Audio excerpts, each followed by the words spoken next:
Ça, c'est Naruto Storm 4, l'un des premiers jeux qui a marché dans le monde entier. Même après 9 ans, des centaines de milliers de joueurs s'y connectent tous les jours. Et ça, c'est pas inexpliqué, car dans les années 2000, plein de licences se lancent dans le jeu vidéo. Dragon Ball, Bleach, One Piece, presque tout s'y passe. Des centaines de jeux tirés de mangas ou d'animés sont créés. Et ils ne se limitent pas à un seul style. Il y a des open world, des jeux d'action, des party games et même des jeux de sport avec Inazuma ou Hajime no Ippo. Mais un style se démarque. Le Arena Fighter devient très rapidement le mode de jeu officiel pour tous les fans. Les règles sont simples, les deux adversaires choisissent une équipe de 1 à 3 personnages puis s'affrontent. Après avoir connu son apogée dans les années 2010, on peut se demander comment ces jeux ont pu tomber si bas. Je vais donc vous raconter toute l'histoire derrière la chute des jeux vidéo manga. Et pour ça on doit revenir il y a quelques dizaines d'années, là où tout a commencé, plus précisément en 1982, là où le premier jeu du genre est apparu, Lupin 3, inspiré de la série Lupin sorti 2 années plus tôt. Et il reçoit un très bon accueil et était un des leaders de sa catégorie,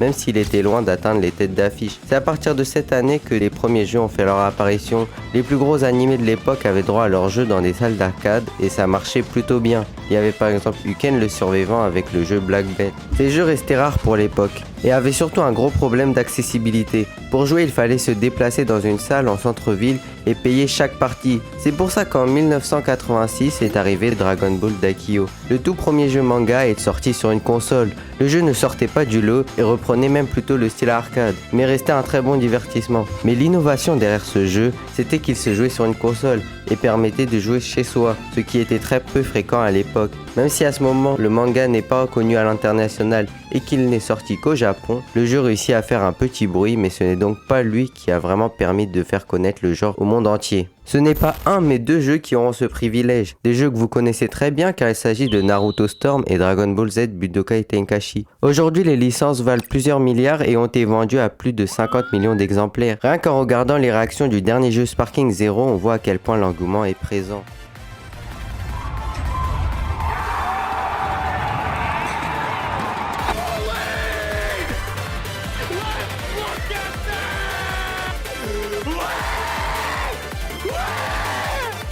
Qu'est-ce qu'il fait là?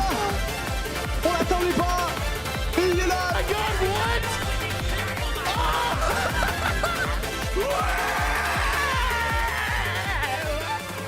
La meilleure forme de l'histoire. Oh là là là là là. Vous vous souvenez de ce que je vous disais sur les Arena Fighter? Et bah ce sont précisément eux qui ont popularisé le mode de jeu. Naruto Storm et Dragon Ball Z Tenkaichi sont donc deux Arena Fighter où l'on retrouve des affrontements avec les différents personnages de la licence et un mode histoire permettant de retracer le parcours des personnages principaux. S'ensuit plein de jeux qui ont repris le style en y ajoutant leur sauce. Senseiya The Sanctuary en 2005, Yu Yu Hakusho Dark Tournament en 2004 ou Jump Ultimate Star en 2006. Un des jeux les plus ambitieux qui a tenté de regrouper tous les mangas sur un même jeu. Ce jeu a vraiment permis de faire perdurer le style par son ambition. Tout le monde pouvait y retrouver son compte en jouant avec son personnage favori. Mais comment a-t-on alors pu passer de l'âge d'or des jeux manga à un enchaînement de jeux copiés et peu innovants? Tout d'abord, les jeux et licences commencent à prendre plus d'ampleur. Ils sont désormais disponibles aux 4 coins du monde et par conséquent, ils bénéficient d'un plus gros budget. Mais malgré ce qu'on pourrait croire, ça n'apporte pas que du positif. Les studios sont donc uniquement concentrés sur l'argent et ne cherchent plus à rendre leurs jeux vraiment marquants. Mais vous dites peut-être que si leurs jeux sont marquants, ils seront forcément rentables. Et vous n'avez pas totalement tort, mais ça représenterait un trop gros risque. Et avec un budget aussi grand représentant des dizaines de millions d'euros, l'échec d'un jeu représenterait potentiellement la fermeture du studio. Et comme ils savent que les utilisateurs vont surtout acheter parce qu'ils connaissent l'anime plus que sur le gameplay en soi, ils ne produisent que le minimum pour que le jeu soit jouable et ajoutent ensuite des DLC.